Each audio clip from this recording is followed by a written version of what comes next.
ಭಸ್ಮದ ಬಗ್ಗೆ ನಾವು ಮಾತಾಡ್ತಾ ಇದ್ವಿ. ಅತಿ ದೊಡ್ಡ ದುರಂತಕ್ಕೆ ನಮ್ಮ ರಾಜ್ಯ ಸಾಕ್ಷಿಯಾಗಿದೆ. ಪ್ರಮುಖವಾಗಿ ಚಿತ್ರದುರ್ಗದ ಹಿರಿಯೂರು ಅದಕ್ಕೆ ಸಾಕ್ಷಿಯಾಗಿದೆ. ಸಾಕಷ್ಟು ನೋವು ಸಂಭವಿಸಿದೆ, ಸಾವು ನೋವು ಕೂಡ ಸಂಭವಿಸಿದೆ. ನಾವಾಗಲೇ ಹೇಳ್ತಾ ಇದ್ವಿ, ಆಂಧ್ರ ಪ್ರದೇಶದ ಕರ್ನೂಲು ಬಳಿಕ ಇಂಥದ್ದೊಂದು ದುರಂತ ಸಂಭವಿಸಿರೋದ್ರಿಂದ ಜನ ಇದನ್ನ ಮರೆಯೋದಕ್ಕೆ ಸಾಧ್ಯ ಇಲ್ಲ ಅಂತ ಬಹುತೇಕರಿಗೆ ಪ್ರಶ್ನೆಗಳು ಕಾಡ್ತಾ ಇದೆ. ಯಾಕೆ ಮೇಲಿಂದ ಮೇಲೆ ಈ ರೀತಿ ಖಾಸಗಿ ಬಸ್ಗಳು ದುರಂತಕ್ಕೀಡಾಗ್ತಾ ಇದೆ? ಕಾರಣ ಏನು? ಯಾಕೆ ಪ್ರಾಣಾಪಾಯದಿಂದ ಕೆಲವರಿಗೆ ಬಚಾವಾಗೋದಕ್ಕೆ ಸಾಧ್ಯ ಆಗಲ್ವಾ? ಏನು ಆಪ್ಷನ್ಗಳು ಇರಲ್ವಾ ನಮಗೆ ಅನ್ನೋದನ್ನ ಪ್ರಶ್ನೆ ಮಾಡ್ತಿದ್ದಾರೆ. ಇದ್ರ ಬಗ್ಗೆ ಮಾತನಾಡೋದಕ್ಕೆ ಇವತ್ತು ನಮ್ಮ ಜೊತೆಗೆ ನಿವೃತ್ತ ಪ್ರಾದೇಶಿಕ ಸಾರಿಗೆ ಅಧಿಕಾರಿ ರಾಜಣ್ಣ ಅವರಿದ್ದಾರೆ. ಅವ್ರನ್ನ ಬರ್ಮಾಡ್ಕೊಳ್ತಾ ಇದ್ದೀನಿ ಕಾರ್ಯಕ್ರಮಕ್ಕೆ. ಸರ್ ನಮಸ್ತೆ, ಕಾರ್ಯಕ್ರಮಕ್ಕೆ ಆತ್ಮೀಯ ಸ್ವಾಗತ. ಸರ್, ನಾನು ಆರಂಭದಲ್ಲೇ ಕೇಳಿದ್ನಲ್ಲ, ಜನಸಾಮಾನ್ಯರಿಗೆ ಒಂದು ಪ್ರಶ್ನೆ ಏನಂದ್ರೆ, ಯಾಕೆ ಪದೇ ಪದೇ ಖಾಸಗಿ ಬಸ್ಗಳೇ ದುರಂತಕ್ಕೀಡಾಗುತ್ತೆ, ಕಾರಣ ಏನು ಅಂತ. ಇಲ್ಲಿ ಬಸ್ ಚಾಲಕನ ತಪ್ಪಿಲ್ಲ, ಆದ್ರೂ ಕೂಡ ಕ್ಷಣ ಮಾತ್ರದಲ್ಲಿ ಬೆಂಕಿ ಹೊತ್ಕೊಳ್ತು ಅಂತ ಏನ್ ರೀಸನ್ ಇರಬಹುದು? ಅಪಘಾತ ಅನ್ನೋ ಒಂದು ಪದ ಇದೆಯಲ್ಲ, ಅದು ಯಾರು ನಿರೀಕ್ಷೆನೇ ಮಾಡಿರೋದಿಲ್ಲ, ನಿರೀಕ್ಷೆ ಮಾಡಿರಲ್ಲ. ಅಂದರೆ ಒಂದು ಕ್ಷಣದಲ್ಲಿ ಎಕ್ಸಿಸ್ಟೆನ್ಸ್ ಇಂದ ನಾನ್ ಎಕ್ಸಿಸ್ಟೆನ್ಸ್, ಈ ಕ್ಷಣ ಒಬ್ಬ ಮನುಷ್ಯ ಇದಕ್ಕಿರ್ತಾನೆ, ಕ್ಷಣಾರ್ಧದಲ್ಲಿ ಅವನು ಸಾವನ್ನಪ್ಪಿರ್ತಾನೆ. ಅಂದರೆ ಎಕ್ಸಿಸ್ಟೆನ್ಸ್ ಟು ನಾನ್ ಎಕ್ಸಿಸ್ಟೆನ್ಸ್ ಸಂಪೂರ್ಣ. ಅಪಘಾತ ಅನ್ನೋದು ಈ ಪದ ಇದೆಯಲ್ಲ, ಇದು ಸಂಭವಿಸಲ್ಲ. ಇದು ಅದಕ್ಕೆ ಕಾರಣಕರ್ತರು ನಾವೇ ಆಗಿರ್ತೀವಿ. ಕಾರಣ ಸಾವಿರಾರು ಇರ್ಬೋದು, ಆದರೆ ಕಾರಣಕರ್ತರು ನಾವೇ ಇರ್ತೀವಿ. ಈಗ ನಾವು ಬೇಸಿಕ್ ಆಗಿ ಆಗೋಗಿದ್ರ ಬಗ್ಗೆ ರಾಜಣ್ಣ ಸರ್ ಬೇಡ. ಈಗ ನಾನಿವತ್ತೊಂದು ಬಸ್ ಹತ್ತುತ್ತಾ ಇದ್ದೀನಪ್ಪ, ನಮಗೆ ಈ ರೀತಿ ಅವಘಡಗಳು ಎದುರಾದಾಗ, ಅಪಘಾತಕ್ಕೀಡಾದಾಗ ಬಸ್ ನಮ್ಗೆ ಏನೆಲ್ಲ ಆಪ್ಷನ್ಗಳಿರುತ್ತೆ ಅಲ್ಲಿಂದ ಪಾರಾಗಿ ಬರೋದಕ್ಕೆ ಅಂತ? ಈ ಪ್ರಕರಣದಲ್ಲಿ ಬಸ್ದಾಗ್ಲಿ ಬಸ್ಸನ್ನ ಚಾಲಕನದಾಗ್ಲಿ ಯಾವುದೇ ತಪ್ಪು ನಮಗೆ ಕಂಡು ಬರ್ತಾ ಇದೆ. ಯಾಕೆಂದ್ರೆ ಲಾರಿ ಎದುರುಗಡೆ ಬರ್ತಾ ಇರ್ತಕ್ಕಂಥ ಲಾರಿ ಏಕಾಏಕಿ 10 ಅಡಿ ಒಂದು ಗ್ಯಾಪ್ ಇರ್ತಕ್ಕಂಥ ಒಂದು ಡಿವೈಡರ್ನ ದಾಟಿ ಬಂದಿದೆ ಅಂತಂದರೆ ಸಂಪೂರ್ಣವಾಗಿ ಇದು ಲಾರಿ ಚಾಲಕನ ನಿರ್ಲಕ್ಷ್ಯನೇ ಕಾರಣ ಇರ್ತದೆ, ಅಥವಾ ಆತ ನಿದ್ರೆಗೆ ಜಾರಿ ಇರತಕ್ಕಂಥ ಸಾಧ್ಯತೆ ಹೆಚ್ಚಾಗಿರುತ್ತೆ ಅಂತ ಅಂದ್ಬಿಟ್ಟು ನನ್ನ ಅನುಭವದಲ್ಲಿ ಹೇಳ್ತೀನಿ. ಹೌದು ಹೌದು.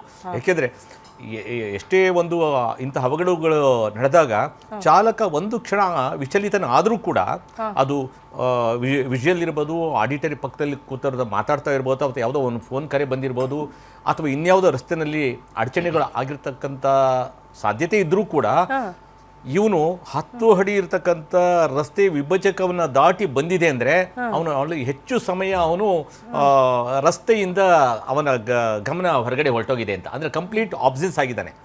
ಅವನ ಡ್ರೈವಿಂಗ್ ಏನು ಇದಿದೆಯಲ್ಲ, ಸೆನ್ಸ್ ಇದೆಯಲ್ಲ, ಅದು ಕಂಪ್ಲೀಟ್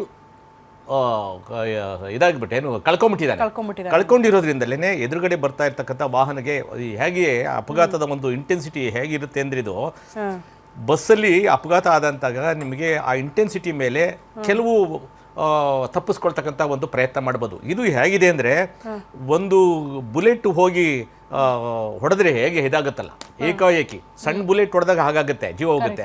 ಅಂಥದ್ದು ದೊಡ್ಡದು ಒಂದು ಇಷ್ಟು ದೊಡ್ಡ 25-30 ಟನ್ ಇರ್ತಕ್ಕಂಥ ಒಂದು ವೆಯ್ಟ್ ಇರ್ತಕ್ಕಂಥ ಟ್ರಕ್ಕು ಆ ಸ್ಪೀಡಲ್ಲಿ 100 ಕಿಲೋಮೀಟ್ರ್ 80 ಕಿಲೋಮೀಟ್ರ್, ಇದ್ರದ್ದು 80 ಕಿಲೋಮೀಟ್ರ್, ಬಸ್ 80 ಮೀಟ್ರ್, ಅಲ್ಲಿಗೆ ಒಟ್ಟು ಎಷ್ಟಾಯಿತು ನಿಮಗೆ? ಯಾಕೆಂದರೆ ವಿರುದ್ಧ ದಿಕ್ಕಿನಲ್ಲಿ ಚಲಿಸ್ತಾ ಇದ್ದಾವೆ.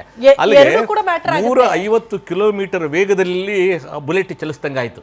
ಚಲಿಸಿದಾಗ ನಿಮಗೆ ಹೌದೌದು ಅಪಘಾತ. ಒಂದು ಬಸ್ಸು 100 ಕಿಲೋಮೀಟರ್ ಇರುತ್ತೆ, ರಾತ್ರಿ 1 ಗಂಟೆಯಲ್ಲಿ ಆ ರಸ್ತೆಗಳು ಆ ಒಂದು ಸ್ಟ್ಯಾಂಡರ್ಡ್ಸ್ಗೆ ಇದಾಗಿರುತ್ತೆ. 80ರಿಂದ 100 ಕಿಲೋಮೀಟರ್ಲಿ ಹೆದ್ದಾರಿಗಳಲ್ಲಿ ಚಾಲನೆ ಮಾಡ್ತಾ ಇರ್ತವೆ, ಅದಕ್ಕೆ ಅನುಮತಿನೂ ಕೂಡ ಇದೆ. ಈಗ ಬಸ್ಸು 100 ಕಿಲೋಮೀಟ್ರು, ಲಾರಿ 80 ಕಿಲೋಮೀಟರ್ ಅಂದರೆ ಅಲ್ಲಿಗೆ ಒಟ್ಟು ನಿಮಗೆ 180 ಕಿಲೋಮೀಟರ್ ವೇಗದಲ್ಲಿ ಒಂದು ವಸ್ತು ಬಂದು, ಅಷ್ಟು ದೊಡ್ಡ ಬುಲೆಟ್ ಬಂದು ಬಸ್ಗೆ ಡಿಕ್ಕಿ ಆದಾಗ ಆಯಿತು. ಆ ಕ್ಷಣದಲ್ಲಿ ಬಸ್ನಲ್ಲಿದ್ದಕ್ಕಂಥ ಡ್ರೈವರ್ ಆಗಲಿ, ಪ್ರಯಾಣಿಕರಾಗಲಿ ಯೋಚನೆ ಮಾಡೋಕ್ಕಾಗಲಿ, ಅಥವಾ ಹೇಗೆ ನಾವಿಲ್ಲಿಂದ ಬಚಾವಾಗಬೇಕು ಅನ್ನೋ ಒಂದು ಪರಿಸ್ಥಿತಿನೇ ಇದಾಗುತ್ತೆ.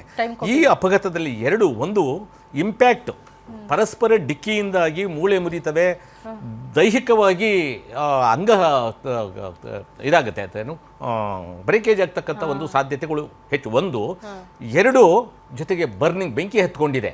ಅಂದರೆ ಹೆಂಗಿದ್ರೆ ಬಾಣಲೆಯಿಂದ ಬೆಂಕಿಗೆ ಮೊದಲೇ ಹೆಣ್ಣಿನಲ್ಲಿ ಕುದೀತಾ ಇರುತ್ತೆ, ನಂತರ ತೆಗೆದು ಅದನ್ನು ಬೆಂಕಿಗೆ ಹಾಕ್ತಂಥ ಒಂದು ಪರಿಸ್ಥಿತಿ. ಇಲ್ಲಿ ನಾವು ಆ ಕ್ಷಣದಲ್ಲಿ ಬೆಂಕಿ ನಿಮಗೆ ಎಷ್ಟು ಹೊತ್ತು, 5 ನಿಮಿಷ ಸಾಕು, 5 ಮಿನಿಟ್ಸಲ್ಲಿ ಸಂಪೂರ್ಣ ಭಸ್ಮ ಆಗೋಗ್ಬಿಡುತ್ತೆ. ಅಂಥ ಸಂದರ್ಭದಲ್ಲೂ ಕೂಡ ಬಸ್ಸಿನಲ್ಲಿರ್ತಕ್ಕಂಥ ಪ್ರಯಾಣಿಕರು ಬದುಕಿ ಉಳಿದಿದ್ದಾರೆ ಅಂದರೆ, ಅಲ್ಲಿ ಇಟ್ಟಿರ್ತಕ್ಕಂಥ ಬಸ್ಸು ಡಿಕ್ಕಿ ಆಗಿದೆ, ಪಲ್ಟಿ ಆದಮೇಲೆ ಹ್ಯಾಮರ್ಸ್ ಇಟ್ಟಿರ್ತಾರೆ ಪ್ರತಿ ಒಂದು ಕ್ಯಾಬಿನಲ್ಲೂ ಕೂಡ. ಈ ಖಾಸಗಿ ಬಸ್ಸಲ್ಲಿ ಎಲ್ಲ ಒಂದು ಸುವ್ಯವಹಾರಿ ಬಸ್ಗಳಲ್ಲಿ, ಸ್ಲೀಪರ್ ಬಸ್ಗಳಲ್ಲಿ ಒಂದು ಸುತ್ತಿಗೆ ಇಟ್ಟಿರ್ತಾರೆ. ಅದನ್ನು ಹೊಡೆದು ಹೊರಗಡೆ ಬಂದಿರತಕ್ಕಂಥದ್ದು ಸಾಧ್ಯ. ಅದಕ್ಕಾಗಿ ಅಷ್ಟು ಜನ ಬದುಕಿದ್ದಾರೆ. ಇಲ್ಲ ಅಂತಂದ್ರೆ ಹೊರಗಡೆ ಬರೋಕ್ಕಾಗಲಿಲ್ಲ ಅಂದ್ರೆ ಅಷ್ಟು ಜನನು ಸಂಪೂರ್ಣವಾಗಿ Okay, ಬೆಂದು